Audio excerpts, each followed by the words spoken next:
बेटा यहाँ पे एक अच्छा क्वेश्चन दिया है, मॉड्यूल का क्वेश्चन है ये। हमें यहाँ पे इंटीग्रेट करना है dx upon 16 plus 9 sine x का स्क्वायर। तो यहाँ हम 10x/2 इक्वल टू टी से सॉल्व करते हैं, तो उसको डिफ्रेंशिएट किया, half sex square x/2 dx dt बनता है, मतलब dx 2 dt upon 1 plus T square. फिर साइन एक्स को 10x/2 में लिख देते 2t upon 1 plus T square. तो एलसीएम लेंगे, तो एलसीएम लेने पे इसके नीचे 1 प्लस टी स्क्वायर का स्क्वायर आएगा बेटा, वो ऊपर चले जाता है। ठीक है, तो 1 प्लस टी स्क्वायर का स्क्वायर और इधर मल्टीप्लाई करेंगे तो 16 प्लस 16 टी स्क्वायर और 18t आता है और पूरे का स्क्वायर हो जाता है ना। इधर 1 प्लस टी स्क्वायर का स्क्वायर था तो एक 1 प्लस टी स्क्वायर कैंसिल हो जाता है। इसमें से फिर हम 2 बाहर निकाल लेते हैं, तो 2 का स्क्वायर 4 बाहर आता है बेटा, अंदर 2 से डिवाइड, 80 स्क्वायर 90 प्लस 8 का होल स्क्वायर, तो 2/4 हाफ हो गया। फिर इसके बाद बेटा हम पार्शियल फ्रैक्शन लगाते हैं, तो 80 plus B upon 80 square plus 90 plus 8 और C T plus D 80 square 90 plus 8 का स्क्वायर। तो इधर न्यूमरेटर 1 प्लस टी स्क्वायर, तो 1 प्लस टी स्क्वायर किसके इक्वल होगा, 80 plus B 80 square plus 90 plus 8 से मल्टीप्लाई होगा और C T plus D as it is रखेंगे।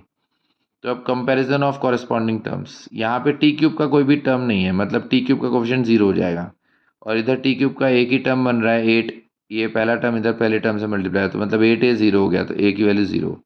फिर टी स्क्वायर का कोफिशिएंट यहाँ 1 है, यहाँ 80 और 90 मल्टीप्लाई हो गए तो टी स्क्वायर के साथ 9a आएगा और इधर ये दो टर्म मल्टीप्लाई होंगे तो 8b आएगा। a 0 है तो ये 0 हो गया, मतलब b 1/8 आ गया। फिर t का टर्म भी नहीं है, मतलब t का कोफिशिएंट 0। अब t का कोफिशिएंट कैसे में होगा, 80 जो है वो 8 से मल्टीप्लाई होगा तो 8a आएगा, इधर 90 b से होगा तो 9b बनेगा और t के c के साथ इधर t है तो c बराबर, तो ये 0 होगा क्योंकि t का टर्म नहीं है। a का वैल्यू 0 तो 0 हो गया, b 1/8 है तो 9/8 बना और c, तो c का वैल्यू -9/8। उसके बाद कांस्टेंट टर्म, तो बेटा कांस्टेंट टर्म यहाँ पे सॉल्व किया, कांस्टेंट टर्म 1 है, राइट साइड में कांस्टेंट टर्म कैसे बनेगा, b और 8 मल्टीप्लाई होगा तो 8b प्लस d, b हमने निकाल लिया था, b का वैल्यू हमारे पास आया था 1/8, तो b को 1/8 पुट किया, ये 1 1 कैंसिल हो गया, मतलब d 0। फिर हमने डायरेक्टली पुट कर दिया, तो a 0 था, b 1/8 तो 1/8 आया इस इंटीग्रल में, और c -9/8 था, d 0 था तो ये बना -9/8 इंटू टी डी टी। ये तो सीधे सीधे हो गया, 64 8 बाहर निकाल दिया तो 1/64। फिर यहाँ क्वाड्रेटिक बनेगी, उसका हम परफेक्ट स्क्वायर ऐसे बना सकते हैं, तो ये tan इनवर्स में चले जाएगा। ठीक है ना, t प्लस 9/16 का स्क्वायर और 175/256। फिर इधर यहाँ पे लीनियर है और नीचे ये वाला टर्म है, तो इसको हम इस तरह से रिप्रेजेंट कर सकते हैं बेटा, ये वाला जो मैंने किया है, -90/8 को लिखो लैम्डा टाइम्स डिनोमिनेटर का डेरिवेटिव प्लस म्यू, डिनोमिनेटर का डेरिवेटिव 16t प्लस 9 है। कॉरेस्पॉन्डिंग टर्म्स को कंपेयर करते हैं, तो उससे लैम्डा मिलता है -9/128 और म्यू मिलता है 81/128।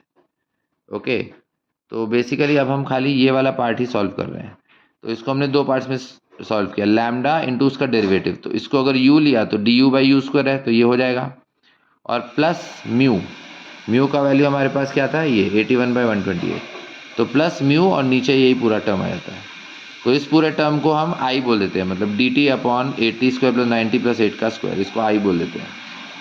फिर आई को मैंने यहाँ पे सॉल्व किया है, तो यहाँ पे 8 बाहर निकाल दिया, 8 का स्क्वायर 1/64 बाहर आएगा और नीचे परफेक्ट स्क्वायर बन जाता है स्क्वायर के अंदर, तो t प्लस 9/16 का स्क्वायर प्लस 175/256। फिर इधर t प्लस 9/16 को v ले लो, तो t प्लस 9/16 को अगर v लिया तो ऊपर dv आ जाएगा और इधर v स्क्वायर प्लस 175/256 का स्क्वायर, इसको एक्सपैंड कर दो, v4 प्लस 175/128 v स्क्वायर और फिर इसका स्क्वायर, तो कांस्टेंट अपॉन बाई